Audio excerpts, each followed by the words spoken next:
Hey guys, welcome back to my YouTube channel. आज हम फिर से लास्ट प्रीवियस क्वेश्चन से एक इंपॉर्टेंट टॉपिक लेके आ चुके हैं। लेट्स स्टार्ट है। आज का टॉपिक और क्वेश्चन हमारा चैप्टर फाइनेंशियल मैनेजमेंट से है, जो कि किसके अंदर आता है, यूनिट 1 के अंदर आता है। क्वेश्चन देखो क्या पूछता है। क्वेश्चन बोल रहा है कि discuss discuss the concept of wealth maximisation and profit maximisation. Why the wealth maximisation considered to be superior than the profit maximisation. ठीक है, आंसर स्टार्ट करते हैं। फर्स्ट क्या है हमारे पास, प्रॉफिट मैक्सिमाइजेशन का मीनिंग क्या है, उसमें क्या लिखा है। बोलता है कि earning profit is the main M of every business. ठीक है, बोलता है कि एक जो बिजनेस है, हर एक बिजनेस का मेन ऑब्जेक्टिव, मेन मोटिव यही होता है कि वो क्या करे, प्रॉफिट को कमाए, मतलब मुनाफा कमाए। आगे क्या लिखा है, no business can survive without the earning profit. ये क्यों होता है, क्योंकि कोई भी बिजनेस अगर प्रॉफिट नहीं कमा रहा है तो वो सर्वाइव कर ही नहीं पाएगा। ठीक है, क्योंकि अगर वो प्रॉफिट कमा नहीं रहा तो वो बैंकरप्सी में चला जाएगा, उसकी पूरी की पूरी बिजनेस डूब जाएगी। इसीलिए उसको अगर सर्वाइव करना है तो भाई उसको प्रॉफिट तो कमाना ही पड़ेगा।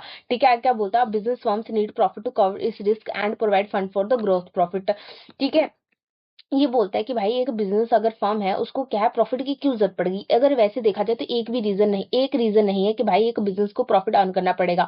बहुत सारे रीजन है। लाइक कि अगर देखा जाए तो अगर एक बिजनेस के पास प्रॉफिट होगा तभी वो आगे से रॉ मटेरियल रिसोर्सेज खरीद पाएगा। ठीक है, अगर उसके पास प्रॉफिट होगा तभी वो आगे से उनके प्रॉपर यूटिलाइजेशन कर पाएगा। ठीक है, अगर उसके पास प्रॉफिट होगा तभी वो रिस्क कवर कर पाएगा। ठीक है, अगर उसके पास प्रॉफिट होगा तो तभी वो अपना जो एक्सपेंशन है, ग्रोथ कर सकेगा, मतलब एक्सेट्रा सो ऑन। मतलब कि बहुत सारे ऐसे रीजन है जिसकी वजह से क्या है, एक बिजनेस को प्रॉफिट तो अर्न करना ही पड़ेगा। ठीक है, आगे क्या बोलता है, profit is the yardstick to measure the operating efficiency of a business. Next ये बोलता है कि प्रॉफिट को कहीं ना कहीं हम ऐसे भी यूज करते हैं एक कंपनी की एफिशिएंसी को मेजर करने के लिए। जैसे कि हम फॉर एग्जांपल सुनते हैं ना कि अगर एक एक कंपनी अगर वो प्रॉफिट कमा रही है तो हम ये मान लेते हैं कि वो कंपनी की जो ऑपरेटिंग एफिशिएंसी है बहुत अच्छी, मतलब बहुत अच्छे से काम कर रही। अगर एक दूसरी साइड पे कंपनी जो प्रॉफिट नहीं कमा रही तो हम ये मान लेते हैं कि वो कंपनी जो है वो अच्छा काम नहीं कर रही है। ठीक है, आगे क्या लिखा है, thus profit maximisation is consider as the main objective of the business. इसीलिए बोला जाता है कि जो प्रॉफिट मैक्सिमाइजेशन होता है वो एक मेन ऑब्जेक्टिव माना जाता है बिजनेस का, कि भाई जितना हो सके प्रॉफिट को बढ़ाते जाओ। ठीक है, आगे क्या लिखा है, नेक्स्ट आ गया कि आर्गुमेंट्स इन इन फेवर। मतलब कि बोलता है कि भाई अब प्रॉफिट मैक्सिमाइजेशन के पक्ष में कितने कितने लोग थे या कौन कौन सी बातें बोली गई उनके फेवर में। ठीक है, पहला क्या बोलता है कि profit is the parameter of measuring the efficiency of business enterprise. जैसे मैंने बोला कि भाई कहीं ना कहीं प्रॉफिट को हम ऐसा भी मेजर कर सकते हैं कि एक बिजनेस की एफिशिएंसी को चेक करने के लिए। जैसे कि अगर एक बिजनेस प्रॉफिट कमा रहा तो हम ये मान सकते हैं कि उसकी एफिशिएंसी बहुत अच्छी है, बहुत अच्छा काम कर रहा है। अगर वहीं पर दूसरी कंपनी है जो प्रॉफिट नहीं कमा रही तो हम ये मान लेते हैं कि भाई वो जो बिजनेस कंपनी है वो अच्छा काम नहीं कर रही है। ठीक है, आगे क्या लिखा है, सेकंड क्या है, profit maximisation necessary to cover the risk of the business. बोलता है कि भाई हमें मुनाफे की बहुत जरूरत होती है अगर हमें कोई भी रिस्क को कवर करना है। ठीक है, जैसे कि फॉर एग्जांपल अगर फ्यूचर देखो असर्टन है, सबको पता है कि फ्यूचर असर्टन है, कोई भी रिस्क आ सकता है। ठीक है, तो हमें कहीं ना कहीं उस रिस्क को कवर करने के लिए हमारे पास प्रॉफिट तो होना चाहिए। अगर हमारे पास प्रॉफिट नहीं है तो हम उस रिस्क को, उस अनसर्टेनिटी को कैसे कवर करेंगे, उस लॉस को कैसे कवर करेंगे। ठीक है, आगे क्या लिखा है, profit provide fund for a future growth. बोलता है कि भाई अगर हमें आगे फ्यूचर में ग्रोथ करना है, अपना बिजनेस एक्सपेंड करना है, बड़ा करना है,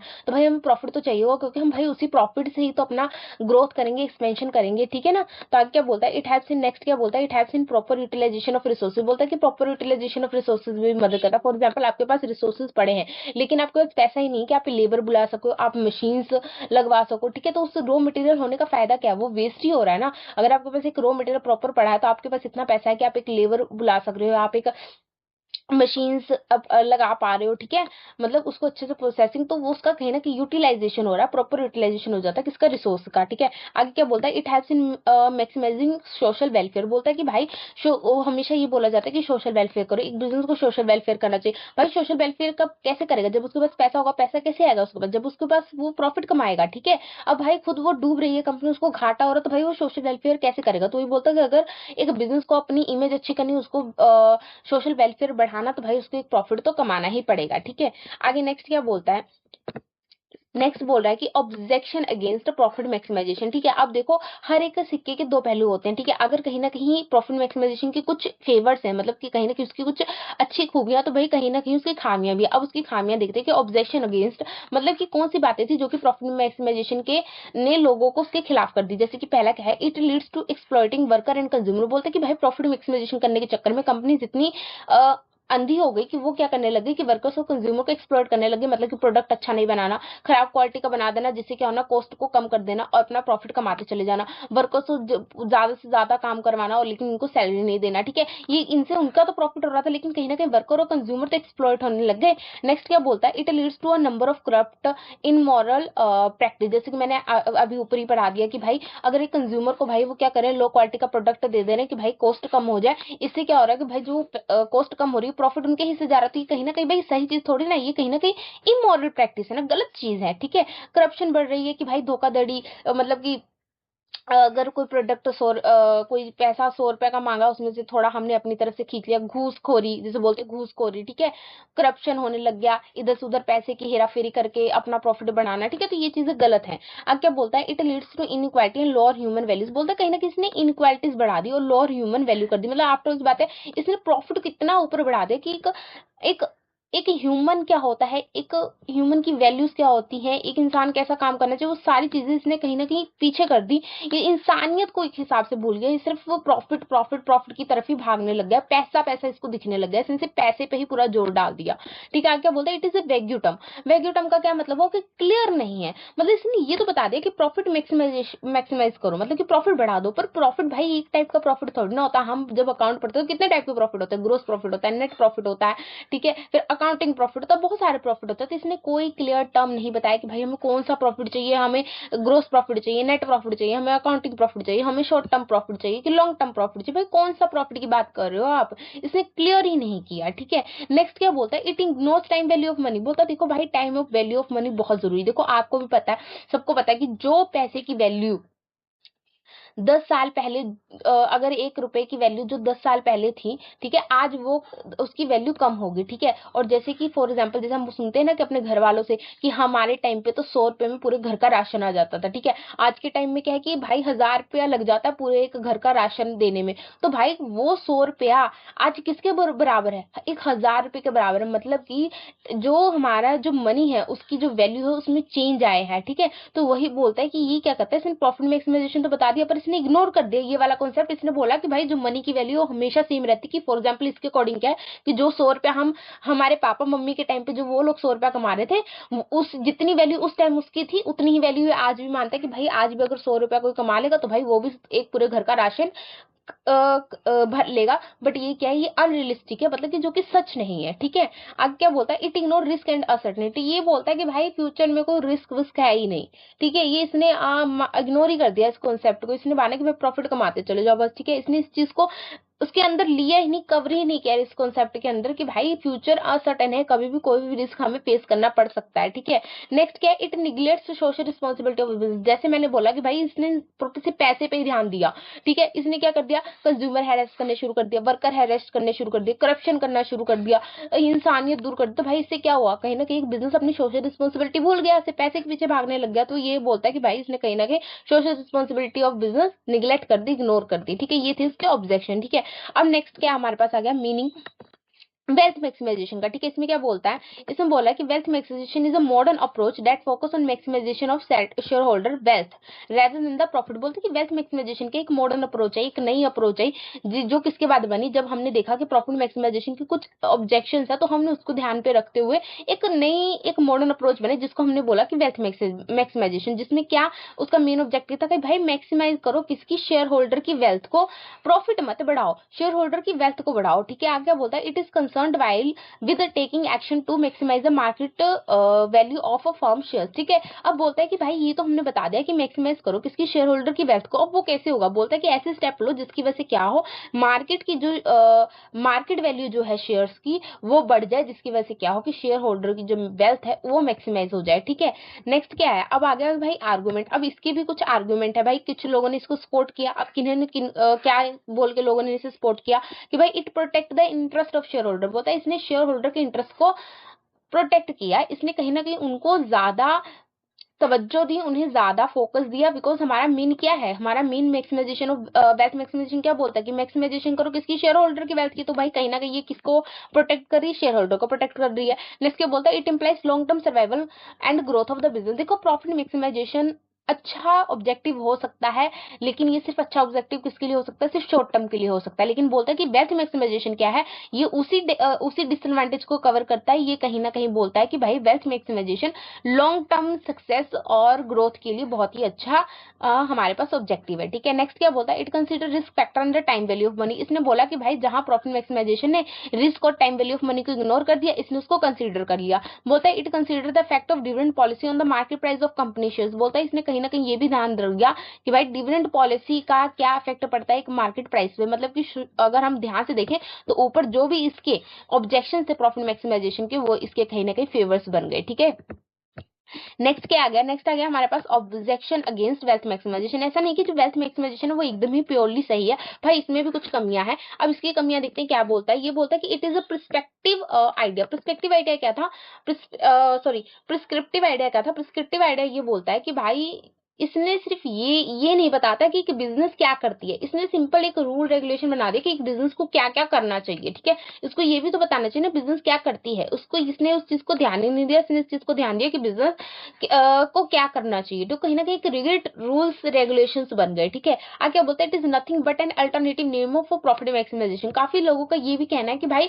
इसमें कुछ ज्यादा चेंज नहीं हुआ, ये वही चीज है जैसा प्रॉफिट मैक्सिमाइजेशन था, बस इन्होंने क्या किया, नाम ही चेंज कर दिया, प्रॉफिट मैक्सिमाइजेशन को वेल्थ मैक्सिमाइजेशन का नाम दे दिया। काफी लोगों का कहना है। ठीक है, नेक्स्ट क्या लोगों ने बोला कि बोलता है कि it time at times the objective of wealth maximisation may not be socially desirable. बोलते कि एट टाइम मतलब इस टाइम पे ऐसा था कि वेल्थ मैक्सिमाइजेशन की कोई ज्यादा सोशली डिजायरेबल मतलब डिमांड नहीं थी, मतलब इतनी जरूरत नहीं थी वेल्थ मैक्सिमाइजेशन की। ठीक है, आगे क्या बोलता है, it may create ownership and management controversy. बोलते कि ये कहीं ना कहीं ऑनरशिप और मैनेजमेंट में कंट्रोवर्सी क्रिएट कर सकता है, लड़ाई। अब कैसे देखो, ओनरशिप क्या होता है, ओनर्स कौन होते हैं, जैसे शेयर होल्डर हो गए, ठीक है, उन्हीं को हम ओनर्स बोलते हैं ना। अब ये बोलता है कि भाई किसकी वेल्थ बढ़ाओ, बोलता है कि शेयर होल्डर की वेल्थ बढ़ा दो।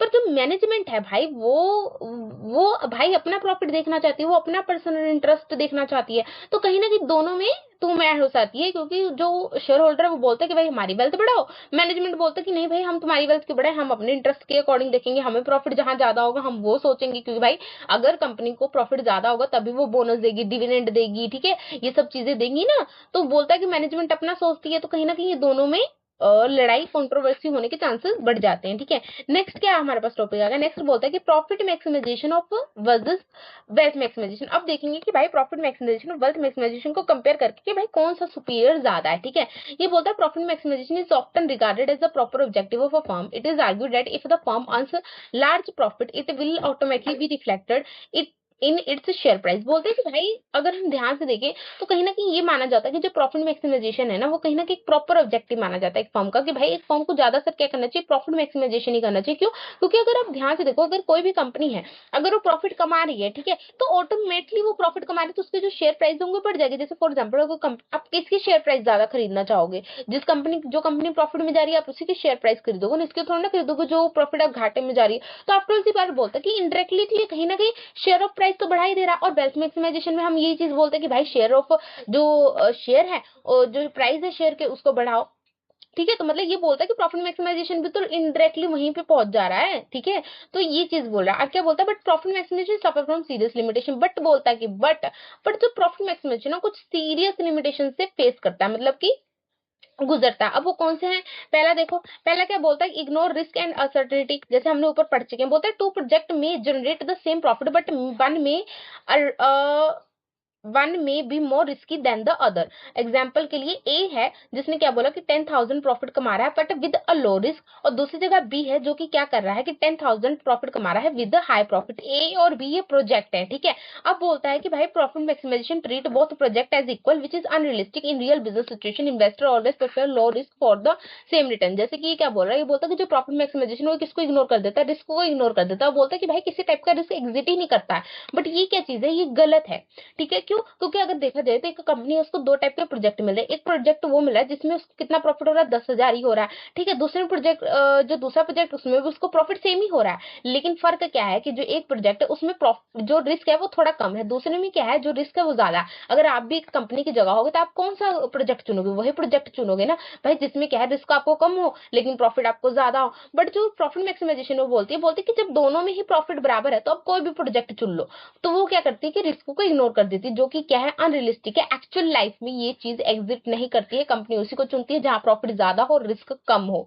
ठीक है, नेक्स्ट क्या बोलता है, नेक्स्ट क्या है हमारे पास, नेक्स्ट बोलता है ignore the time value of money. ठीक है, अब ये क्या बोलता है कि profit maximisation does not consider when the profit is earned. बोलता है example 10,000 received today, 10,000 received after 5 year, according to the profit maximisation both are the same, but in reality money today is more valuable due to its earning capacity, this lead to the poor financial decision. बोलता है कि ये क्या ignore कर देती है, time value of money ignore कर देती है। कैसे, देखो अगर आपको कोई आज बोले कि आज तू 10,000 ले ले, ठीक है, अब फिर उसको बोले कि या तो तेरे पास दो ऑप्शन है, या तो तू आज 10,000 ले ले, या तो तू क्या करना 5 साल बाद मेरे से 10,000 ले लेना। तो आप किसको चुनोगे, आप आज के 10,000 को चुनोगे ना, बिकॉज फ्यूचर का आपको पता नहीं कि भाई उसकी करेंसी कितनी गिर जाएगी या कितनी बढ़ जाएगी। तो आप क्या बोलोगे कि भाई अभी 10,000 दे दे, मैं 5 साल बाद 1,000 नहीं लूंगा। पर जो प्रॉफिट मैक्सिमाइजेशन है वो क्या बोलती है, बोलती कि नहीं, आज 10,000 ले लो तो उसकी वैल्यू भी उतनी है, अगर आप 5 साल बाद भी 10,000 लोगे तो उतनी वैल्यू ही होगी। पर जो कि क्या बात है कि अनरियलिस्टिक है, इन रियल लाइफ में ऐसा नहीं होता है। आज की जो 10,000 की वैल्यू होगी वो ज्यादा होगी, जब 5 साल के बाद जो 10,000 वही होंगे उसकी वैल्यू कम हो जाएगी। ठीक है, तो इसलिए बोलता है कि भाई ऐसा नहीं होता है, ये चीज कहीं ना कहीं आप गलत कर रहे हो। ठीक है, ये इग्नोर कर रहे हो। ठीक है, नेक्स्ट क्या है हमारे पास, नेक्स्ट बोलता है कि ignore the effect of dividend policy. ठीक है, ये बोलता है profit maximization focus only on increasing the total profit of the firm, it ignore the effect of dividend policy which decide how much profit is distributed to share holder, thus the profit maximization overlook the impact of dividend decision of share holder. बोलता है कि ये कहीं ना कहीं dividend policy को भी ignore कर देता है। क्यों इग्नोर कर देता है, ये बोलता है कि भाई इसका मेन ऑब्जेक्टिव यही होता है कि भाई जितना हो सके आप टोटल प्रॉफिट को इंक्रीज करते चले जाओ। तो इससे क्या होता है कि भाई ये चीज ये नहीं बताता कि जो प्रॉफिट हमने इंक्रीज कर लिया भाई वो प्रॉफिट कितना डिस्ट्रीब्यूट करना है शेयर होल्डर को, ये तो इसने बात ही नहीं की। हमारे पास जो भी प्रॉफिट आता है हम उसको दो या तीन वेज में यूज करते हैं। फर्स्ट क्या है, या तो हम उसको सारे के सारे को हम डिवाइड कर देते हैं, ठीक है, शेयर होल्डर में। ठीक है, या तो हम उस प्रॉफिट को क्या कर सकते हैं, अपने पास रिटेंशन कर सकते हैं, मतलब अपने पास रख लेते हैं, उसको वापस से री इन्वेस्ट कर लेते हैं। तीसरा, या तो हम हाफ प्रॉफिट जो है वो डिस्ट्रीब्यूट कर देंगे, हाफ प्रॉफिट हमारे पास रख लेंगे। ठीक है, तो ये प्रॉफिट का यूज होता है। बट ये बोलता है कि ये सिर्फ कमाने पे ही ध्यान दे रहा है, ये तो बताते नहीं कि प्रॉफिट को डिस्ट्रीब्यूशन कैसे होगी। जब ये चीज बता ही नहीं रहा तो कहीं ना कहीं ये क्या कर रहा है, जो एक डिविडेंड का डिसीजन का इंपैक्ट होता है उसको कहीं ना कहीं ये क्या कर रहा है कि इग्नोर कर दे रहा है, जो कि बहुत जरूरी एक फैक्ट है। ठीक है, नेक्स्ट क्या हमारे पास आ रहा है, नेक्स्ट आ रहा है कि इग्नोर लॉन्ग टर्म गोल्स। ठीक है, ये बोलता है it ignore the long term success of the business optimisation only of focus on short term gains which may harm the company in the future. बोलता है कि ये क्या करता है कि ये लॉन्ग टर्म सक्सेस को इग्नोर कर दे रहा है। क्यों, क्योंकि प्रॉफिट मैक्सिमाइजेशन अच्छा ऑब्जेक्टिव, बट ये शॉर्ट टर्म के लिए देखा जाए, छोटे समय के लिए बहुत अच्छा ऑब्जेक्टिव, बट अगर इसको लॉन्ग टर्म के लिए आपको खींचना हो तो कहीं ना कहीं एक अच्छा ऑब्जेक्टिव नहीं माना जाता, क्योंकि कहीं ना कहीं ये क्या है, एक कंपनी को हार्म कर देता है फ्यूचर में। ठीक है, नेक्स्ट क्या है हमारे पास, नेक्स्ट है हमारे पास कंक्लूजन। कंक्लूजन में क्या बोलता है कि from above discussion we conclude that the although maximization of profit is regarded as a proper objective but it has not as satisfactory as a wealth maximization। ठीक है, ये क्या बोलता है, ये बोलता है कि अब हम जब डिस्कशन ऊपर से देख रहे हैं तो हमें ये पता लग रहा है कि भाई प्रॉफिट मैक्सिमाइजेशन शायद एक प्रॉपर ऑब्जेक्टिव हो सकता है, बट ये एक सेटिस्फैक्टरी उतना संतुष्ट भर या संतुष्ट भर नहीं है जितना एक वेल्थ मैक्सिमाइजेशन हो सकता है। क्यों, क्योंकि देखो भाई जो जो चीजें आपने यहाँ पे इसकी लिमिटेशंस निकाली है, ये 4 5 6 चीजें, ये कहीं ना कहीं इसकी लिमिटेशन है, बट ये कहीं ना कहीं क्या है, वेल्थ मैक्सिमाइजेशन की एडवांटेजेस है, मतलब कि कहीं ना कहीं ये उनको कंसीडर कर रहा है उन चीजों को। तो भाई आफ्टर ऑल सी बात है कि वेल्थ मैक्सिमाइजेशन अच्छा निकला। ठीक है, ये अगर ये चीजें इसमें कमी है तो कहीं ना कहीं ये कमियां उसके अंदर फिल है। जैसे कि अब देखो फॉर एग्जाम्पल, ये देखो मैंने आपको कराया था ना, ये देखो, ये देखो प्रॉफिट मैक्सिमाइजेशन में क्या था कि भाई ये क्या करता है, ये आर्गुमेंट था, हाँ ये देखो, जैसे ये मैंने बोला था कि भाई टाइम वैल्यू ऑफ मनी को इग्नोर कर देता है, रिस्क एंड अनसर्टेनिटी को इग्नोर कर दे रहा है, क्या रिस्क प्रॉफिट मैक्सिमाइजेशन। और यहीं पे देखो भाई कंसीडर कर देता है risk factor time value of money को। ठीक है, कंसीडर कर देता है भाई डिविडेंड पॉलिसी को। तो मतलब जो चीजें वहां की ये क्या थी, ऑब्जेक्शन थी, वो कहीं ना कहीं वेल्थ मैक्सिमाइजेशन में आर्गुमेंट बन गई। तो ठीक है, तो जब आप प्रॉफिट मैक्सिमाइजेशन जब ये कंपेरिजन कर रहे हो तो आप जब क्या कर रहे हो, जब प्रॉफिट मैक्सिमाइजेशन के लिमिटेशन लिख रहे हो तो आफ्टर ऑल सी बात है कि कहीं ना कहीं वेल्थ मैक्सिमाइजेशन की ये कहीं ना कहीं फेवर में जा रहे हैं पॉइंट। ठीक है, तो इसीलिए हम बोल रहे हैं कि भाई शायद ये अच्छा है पर ये इतना सेटिस्फैक्टरी नहीं जितना क्या है वेल्थ मैक्सिमाइजेशन है। ठीक है, आगे क्या बोलता है, therefore wealth maximisation considered to be superior concept than profit maximisation. तो हम ये मान सकते हैं कि भाई जो वेल्थ मैक्सिमाइजेशन कहीं ना कहीं सुपीरियर कॉन्सेप्ट है किसके मुकाबले, प्रॉफिट मैक्सिमाइजेशन के मुकाबले। ठीक है, तो आज के लिए इतना ही। अगर आपको वीडियो हेल्पफुल लगी तो लाइक कीजिए, शेयर कीजिए, सब्सक्राइब करना ना भूलिएगा। थैंक यू फॉर वॉचिंग, मिलते हैं नेक्स्ट वीडियो।